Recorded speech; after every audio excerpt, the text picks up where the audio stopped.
No vídeo de hoje vamos falar sobre o diagnóstico do fim de semana do Campeonato Brasileiro, né? Os jogos de ontem, né? Deste domingo, né? Que a gente vai falar, no caso, Palmeiras e Vasco. A gente também vai falar sobre o Corinthians, a derrota do São Paulo, o empate do Santos.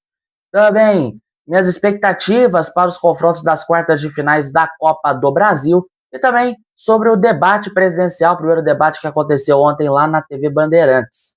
Debate sem o Lula, sem o Flávio Bolsonaro, sem o Romeu Zema, três candidatos que desrespeitaram completamente seus eleitores. Dá o seu like aqui no vídeo, inscreva-se aqui no IASFC, ative o sininho das notificações, comente, compartilhe o vídeo com seus amigos, segue a gente aqui nas redes sociais que estão aqui embaixo na descrição. E é isso, já tá aqui com o seu cafezinho, ó, cafezinho aqui na xícara, na caneca do meu Flamengo. Cafezinho quente, não vou tomar aqui porque vai queimar minha boca, mas é isso aí. Já tomou seu café hoje? Já tomou aquele cafezinho? Como diria o Siqueira Júnior, com uma colher a gente faz até, ó, 2.500 garrafas, aqueles números mirabolantes que ele fazia lá no programa dele. Mas vamos lá então, Palmeiras e Vasco, gente. Primeiro tempo de jogo lá no Nubank Park, pra ser sincero, foi bem modorrento. Eu não acompanhei, eu só assisti o Cruzeiro e Flamengo. Eu só assisti de fato ali o Cruzeiro e Flamengo. No horário do Palmeiras e Vasco, eu tava trabalhando, fazendo o jogo do Milan, a estreia do Milan no Campeonato Italiano. Eu tava nas reportagens do jogo na Sintonia Esportiva. Mas no primeiro tempo não aconteceu nada. Ficou 0-0, um jogo bem fraco, bem modorrento. O Vasco relativamente até melhor, tendo as melhores oportunidades.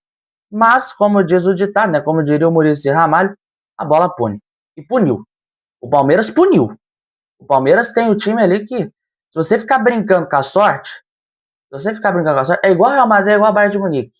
Se você brincar com a sorte, vai lá e te castiga. E o Palmeiras castigou já no início do segundo tempo. O Flaco Lopes marcou um golaço. Recebeu ali na entrada da área e chapou.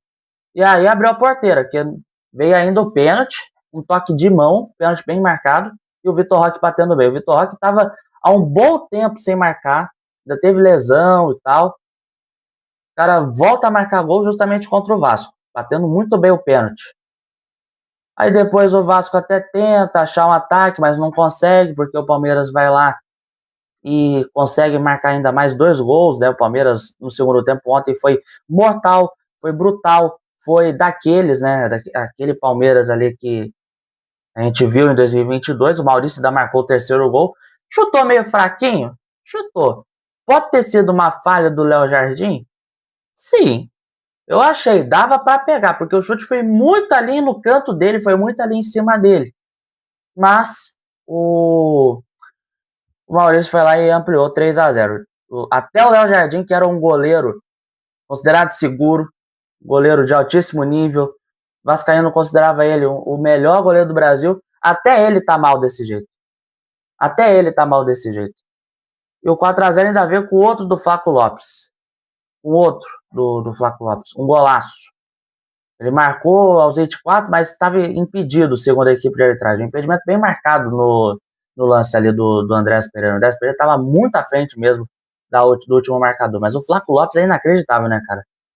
O Flaco Lopes, você nunca, é um atacante que você nunca pode deixar o cara livre. Você nunca pode fazer isso. Porque ele vai lá e mata você, cara. Vai lá e mata você. A qualidade que ele tem, as arrancadas que ele deu ontem, o jeito que ele tá, né, fazendo ali pra jogar, é um absurdo, cara. É um absurdo, gente. O cara tá jogando um futebol, um futebol alegre, um dos poucos que se salvam no time do Abel Ferreira. Criticadíssimo o time do Abel Ferreira, diga-se de passagem. Mas ontem o Palmeiras jogou muito melhor do que nos últimos jogos. Teve mais o controle da bola no pé, abusou menos da bola aérea, como tem abusado muitas vezes. Enfim, era um Palmeiras mais vistoso, um Palmeiras que pressionava, que ia pela bola. E um Vasco completamente perdido. Um Vasco completamente perdido, muito aquém do nível do jogo de quinta-feira na Sul-Americana, na goleada contra o Olímpia, que classificou o time para as quartas finais. E o Vasco vai ser isso, aparentemente. vai bem no mata-mata, vai jogar a Copa do Brasil quarta-feira contra o Vitória, vai jogar as quartas da Sul-Americana contra o Santa Fé ou contra o River Plate, que ainda não definiu. Ainda é capaz de chegar longe, chegar mais longe na Copa do Brasil e na Sula. Mas no Campeonato Brasileiro, não demonstra um nível de melhora, gente. É grave. O que o Vasco está vivendo nesse momento no Campeonato Brasileiro é preocupante. É preocupante. Agora o Vasco está em 19º com 22 pontos. A Chapecoense ainda ganhou ontem, velho.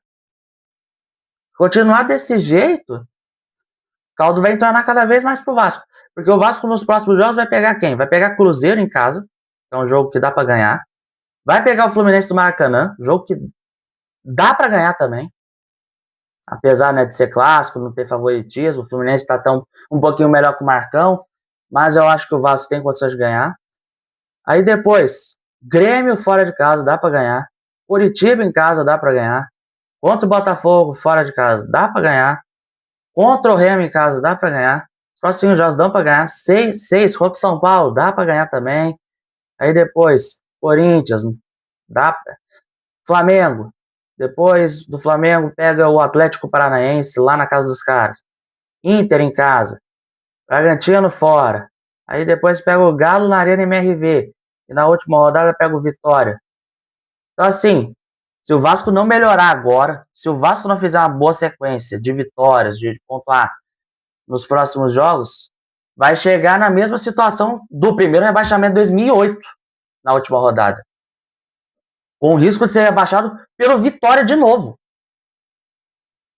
Olha o nível da situação.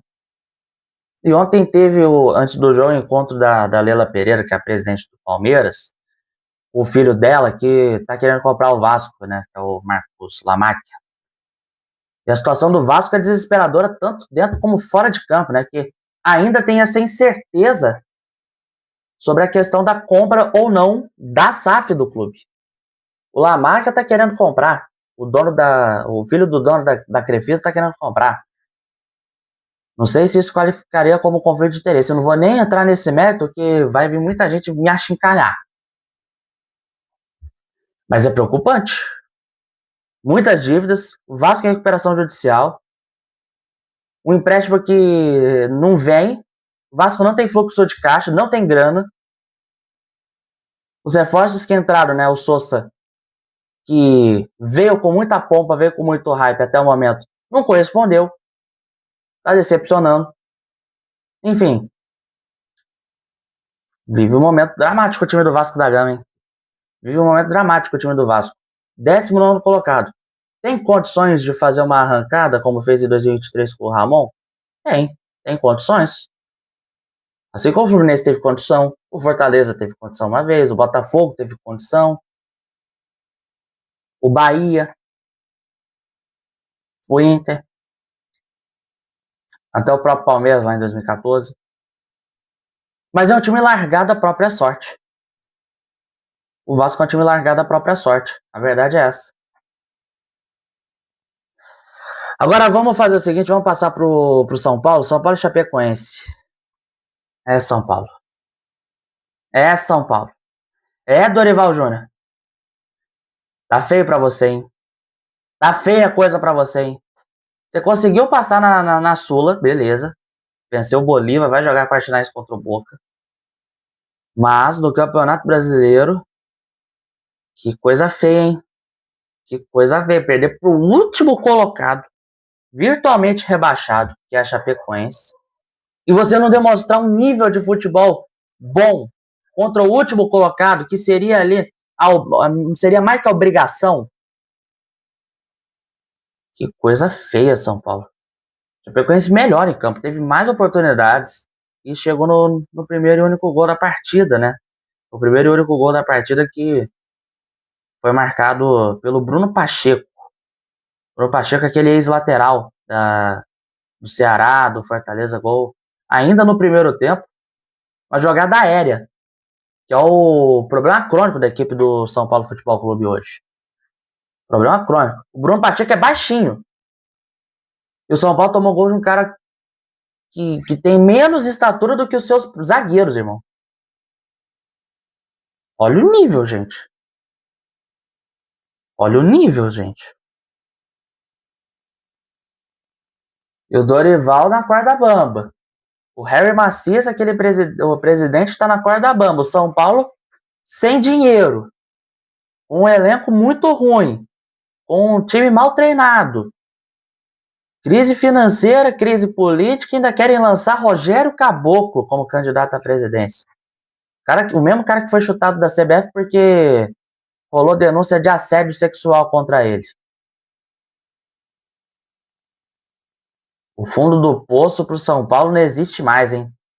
É um pré-sal que eles vão descobrindo a cada dia que passa, meus amigos. Porque só rola notícia ruim do São Paulo. Outro time paulista que só rola notícia ruim é o Santos. O Santos empatou ontem contra a equipe do Mirassol em 1-1. Mirassol na zona do rebaixamento. O Santos está fora ali da zona, está em 14º. Mas a briga tá ficando quente, né? Pela luta contra o rebaixamento. São Paulo entrou de vez ontem, né? Após a derrota. Santos tá lá, Grêmio, Inter, Mirassol, Remo e Vasco. E a Chapecoense querendo sair de lá também. Então, assim, Santos empatou ontem, não jogou bem. Muitas críticas, muitas vaias de novo da torcida do Santos com a equipe.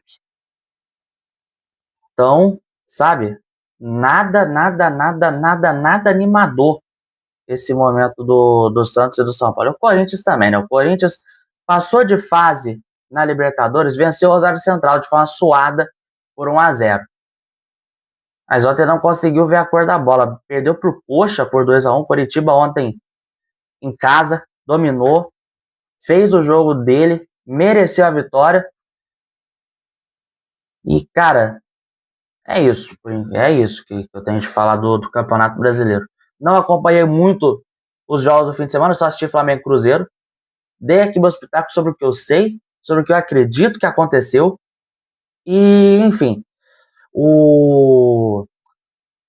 agora, no meio da semana, o foco é a Copa do Brasil. O foco do meio da semana é a Copa do Brasil. Já amanhã tem Cruzeiro e Atlético Mineiro, um jogo que eu vou narrar na Vibra Esportes. A bola vai rolar às 9 da noite lá no Mineirão. Na quarta, às 9h30, tem Vasco e Vitória em São Januário, mas aí o Vasco tá querendo levar o jogo pro Maracanã. Mesmo horário no Nubank Park tem Palmeiras e Santos. No dia 27, quinta-feira, às 8 no Beira-Rio, tem Grenal.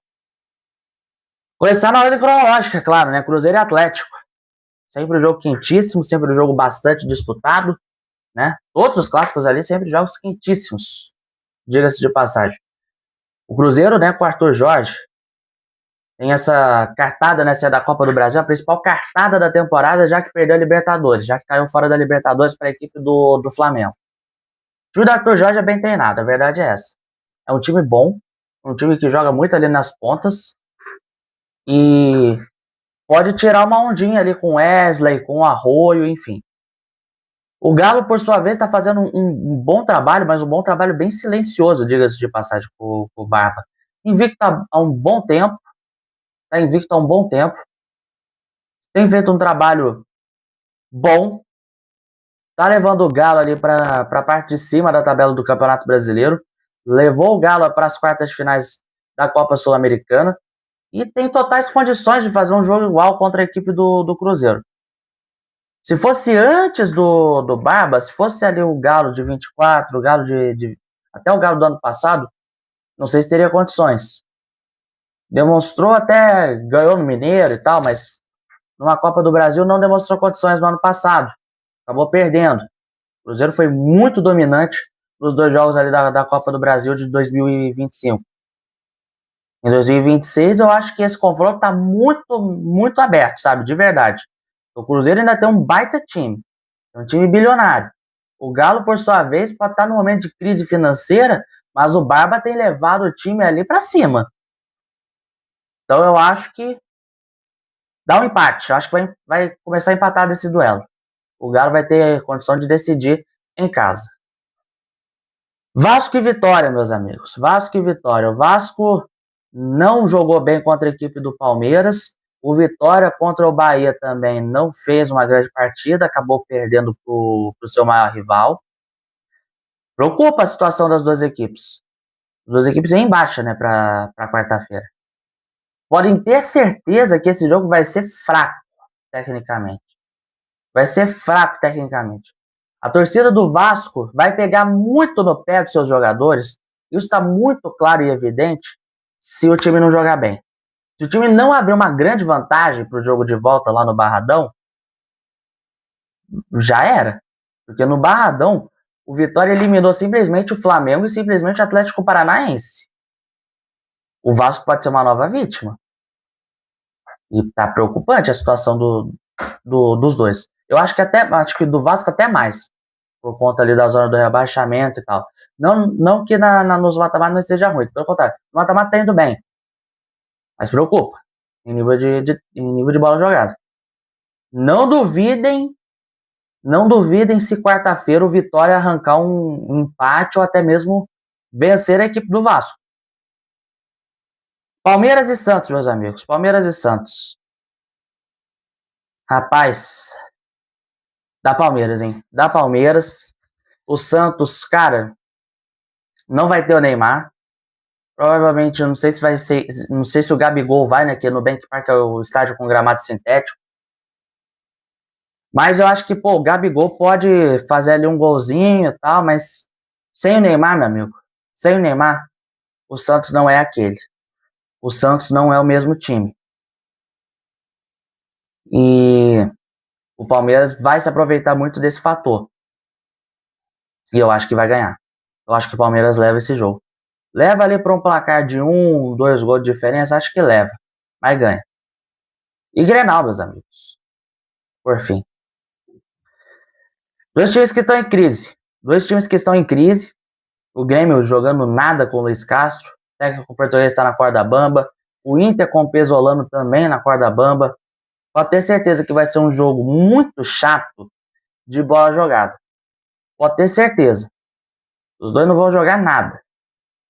O futebol deles é horroroso. É de 5ª categoria. Mas Grenal tem muito aquela cara de acontecer alguma confusão e tal. Pode ter certeza que vai ter confusão. Para salvar um pouquinho desse jogo que vai ser muito ruim. Vai ser muito sonolento. Vai ser uma coisa terrível de se assistir. De sangrar os olhos. Mas se não tiver nenhuma porradaria, nenhuma briguinha, não vai ser um Grenal. E aí vai ser um Grenal chato de vez de se assistir. E por fim vamos falar do debate. Debate presidencial. Ontem na Bandeirantes tivemos Ronaldo Caiado, Renan Santos e Augusto Cury. Os três dos 6 candidatos convidados. Porque o atual presidente Lula, o senador Flávio Bolsonaro e o ex-governador de Minas, o Romeu Zema, eles não foram. Eles foram convidados, mas desistiram, não quiseram ir participar. Era para o debate ter acontecido no domingo passado, no dia 16. Mas, a pedido ali da assessoria do Lula, mudaram para o dia 23, para que ele tivesse condição de ir. E mesmo assim ele desistiu. Aí o Flávio aproveitou, não quis ir. E o Zema também aproveitou, não quis ir. É o completo desrespeito com o eleitor, o que eles fizeram ontem. Um completo de uma mijada no eleitor que eles fizeram ontem. Ainda tinha gente aplaudindo a atitude na internet, aplaudindo, o Lula fez bem de não ir pro debate, o Flávio fez bem de não ir pro debate. Eu vi mais petistas falando que o Lula fez certo de não ir pro debate do que os bolsonaristas falando do Flávio. Mas é um desrespeito o que eles fizeram. Inclusive o Lula estava dando entrevista na Record, né? Tava dando entrevista ontem pro Domingo Espetacular, né? Tava lá na casa dele, lá no Palácio da Alvorada, em Brasília. Ele deu entrevista ontem pra Mariana Godoy, mas isso não vem ao mérito, isso não vem ao caso, eu não vou falar da entrevista, vou falar do debate. É um debate esvaziado. O Augusto Cury chegou até mesmo a desistir antes do debate começar. Foi convencido pelo Fernando Mitre, que é o diretor de jornalismo da TV Bandeirantes, a ficar. E o Cury ficou para debater. Foi um debate que o Renan Santos mostrou suas garras, mostrou quem ele é, criticou bastante o Lula e o Flávio Bolsonaro, levou 2 fraldas. Não acho uma postura de quem quer ser presidente, não. Mas é isso que ele demonstrou para os dois. 2 caras que fogem completamente do seu eleitor, fogem completamente do debate, não mostram propostas, não mostram nada. E eu acho que eles não querem se expor. Porque se eles se exporem tanto, vai dar a impressão para o eleitor de que não tem condição de governar o país. Tanto o Lula, né, que provavelmente vai para um 4º mandato, como o Flávio Bolsonaro, né, que é o filho do ex-presidente Jair Bolsonaro. E o ex-presidente não tinha condição de governar. Imagina o filho. Imagina o filho. E o Lula que tá velho. E o Zema que endividou mais ainda Minas Gerais, que já estava endividada com o Pimentel, que era do PT. Mas assim, o debate mais esvaziado desde 1989. Foi um debate que foi marcado por críticas aos 3 fujões. Segurança pública, escala 6x1, relações do Brasil com os Estados Unidos e China, violência contra a mulher, situação fiscal e educação foram os temas debatidos. O Renan e o Cury, eles criticaram bastante a qualidade da educação aqui no nosso país. O Augusto Cury, antes dele responder a uma pergunta, disse para o Lula que deveria estar aqui para responder sobre o caos que está a educação, porque ele criticou o sistema cartesiano e racionalista, e disse que os professores deveriam estimular os alunos a perguntar, participar e pensar. O Brasil tem 32 milhões de números divergentes, um dado que provavelmente é meio lé com cré, vai. E aí o Renan citou vários escândalos de corrupção do Lula, né, como Mensalão, Petrolão, e desceu a lenha nos eleitores do presidente, chamou os eleitores de canalhas. Não sei se seria uma postura adequada, né, mas tem muita gente que vai votar no Lula, eu vou dar aqui meu pitaco, tem muita gente que eu conheço que vai votar no Lula, meus pais vão votar no Lula, tem muito amigo meu de faculdade, muito amigo meu de escola que vai votar nele. Assim como vai ter muita gente, meu amigo, minha amiga, que vai votar no Flávio Bolsonaro. Tem gente que vai votar no Renan. Eu vou votar no Renan. Tem gente que vai votar, pouca gente, é verdade, vai votar em Partido Comunista. Tem gente que vai votar na Unidade Popular. E tá tudo bem, meus amigos. Vocês continuam sendo meus amigos. Agora, se a pessoa for canalha, se for mau caráter, independentemente de quem votou, saia da minha lista de amigos. Saia da minha lista de amizades. Mas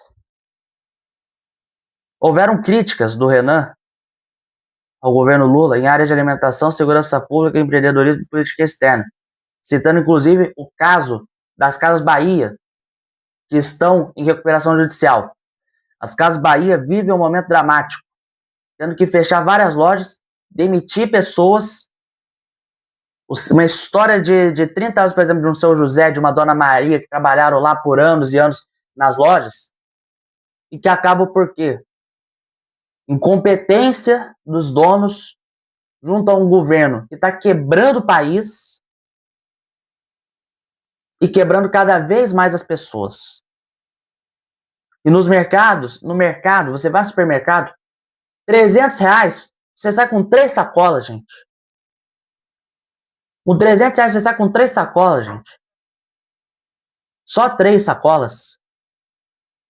E o presidente vai lá na televisão e tem a cara de pau de dizer: não, isso é só uma sensação, não tá nada caro, não sei o quê.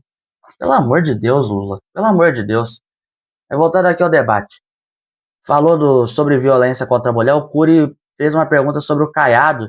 Ainda caso fosse eleito presidente, criaria um Ministério de Segurança que convidaria o Caiado para ser o ministro. Só que Caiado recusou, dizendo que ele passaria na presidência da República, afirmou que o avanço do feminicídio é uma grande chaga no país. As mulheres devem ser agredidas, violentadas pelo seu companheiro ou aquele que é o seu marido. Isso nós precisamos combater duramente, ele disse. É uma coisa muito alarmante. Praticamente todo dia tem caso de violência contra a mulher. Acho que anteontem eu vi um vídeo de uma mulher que foi encontrada em cárcere privado, totalmente torturada e agredida pelo seu ex-marido, gente. Jogaram até soda cáustica na cara da mulher. E o que acontece com um vagabundo, com um canalha que comete isso? O cara fica 3 dias, 3 meses na cadeia e já é solto, apto para cometer novos crimes desse nível.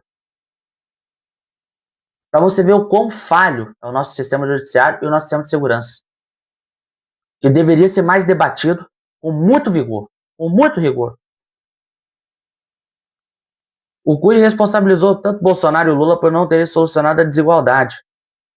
O Caiado disse sobre as medidas adotadas por ele quando foi governador. Ele disse assim: em Goiás mete algema, tornozeleira no covarde. Ainda mencionou o uso do botão do pânico, de inteligência artificial e integração das forças de segurança. Caiado propôs mudança da legislação, penas de 20 a 40 anos, de acordo com o grau da violência, governo de 90% de pena antes da concessão de benefício e confisco de bens do agressor, caso de feminicídio, com transferência de patrimônio para a família da vítima. O que eu acho que seria correto. Eu acho que deveria ser feito isso. E o Renan, sobre a questão de segurança pública, ele disse que vai integrar os estados, os municípios e o governo federal para a força-tarefa. E ele disse que se os estados que não cooperarem, eles vão acabar sofrendo punições do governo. Resumindo, quem não for cooperar vai ser punido. E ainda sobre o Renan, ele citou a questão da educação, que há uma sabotagem ao ensino fundamental no Brasil e defendeu a alfabetização pelo método fônico. Ele também disse que os professores perderam autoridade em sala de aula e criticou a distribuição dos recursos destinados à educação. Segundo ele, o país gasta pouco no ensino básico em comparação aos países da OCDE e financia universidades públicas caríssimas, que não estariam melhorando o desempenho brasileiro nos rankings. E relativamente faz sentido, porque no ensino fundamental, muitas crianças, elas acabam saindo da escola muito cedo, sem aprender nada, sem aprender o básico do português, o básico da matemática, o básico de ciência, o básico de tudo. O básico de tudo.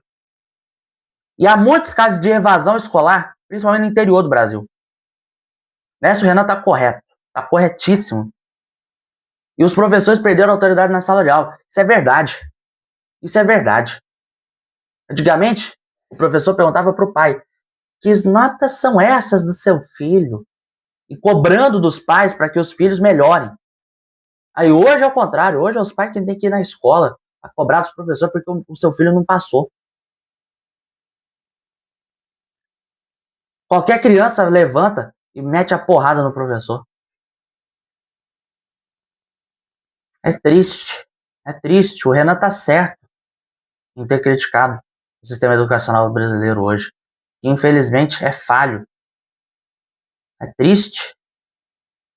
Há um financiamento altíssimo para as universidades? Deveriam continuar investindo em ensino superior? Sim, mas deveriam investir mais na educação básica. No ensino, no maternal. Tem que investir do maternal até o ensino médio, gente. Para depois investir em faculdade. E ele ainda defendeu a criação de uma lei de responsabilidade gerencial, que vincularia os recursos aos resultados obtidos por estados, municípios e áreas como educação, saúde e segurança. Prefeitos que não apresentaram resultados de educação poderiam se tornar inelegíveis. E eu acho isso uma boa ideia, sabe? Eu acho isso uma boa ideia.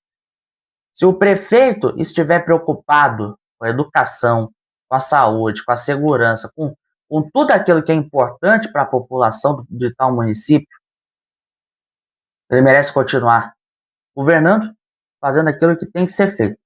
Agora, se o prefeito ficar preocupado em gastar dinheiro com farra, com show de cantor do agro, pago com o nosso dinheiro, aí, meu amigo, aí é ripa. É ripa. É ripa. E tem muita ladroagem nesse quesito aí de show de pago por político pra, sei lá, pra um Gustavo Lima da vida. E a insegurança pública foram muitas críticas ao atual governo. Em relação aos Estados Unidos, o Cury defendeu a pacificação entre o Brasil e os Estados Unidos, né? Defendendo relações melhores com o governo do Trump. O Caiado acusou Lula de provocar conflitos com o Trump por razões eleitorais. O Itamaraty se tornou porta-voz do PT. No fim da escala 6x1 teve muitas críticas ao projeto. No terceiro bloco, sobre corrupção e crime organizado, Renan questionou Cury sobre o escândalo do Banco Master e acusou Lula de fazer um jogo de cartas marcadas para chegar ao segundo turno.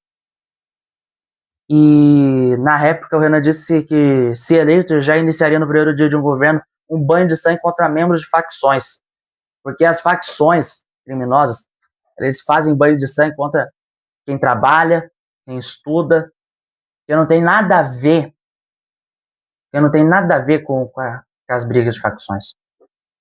Com as pessoas que só querem viver em paz. E os integrantes de facções integrais seriam presos e aqueles que enfrentariam forças federais ou as municipais polícias estaduais estariam nas mãos dessas forças. O Cury disse reforçar a Polícia Federal e integrá-la às polícias militar, civil e rodoviária, além de transformar parte das guardas municipais em força de combate. E basicamente é isso. Do debate. Resumindo, estamos muito preocupados. Estamos muito lascados com o futuro desse país. Preocupante. Mais um ano que a gente não tem um candidato assim, nossa, espetacular. Mas é isso. Não sei o que você, torcedora, pensa sobre o futebol, sobre o debate das eleições. Comenta aqui embaixo, dá o teu like, inscreva-se no canal e é isso. Tamo junto.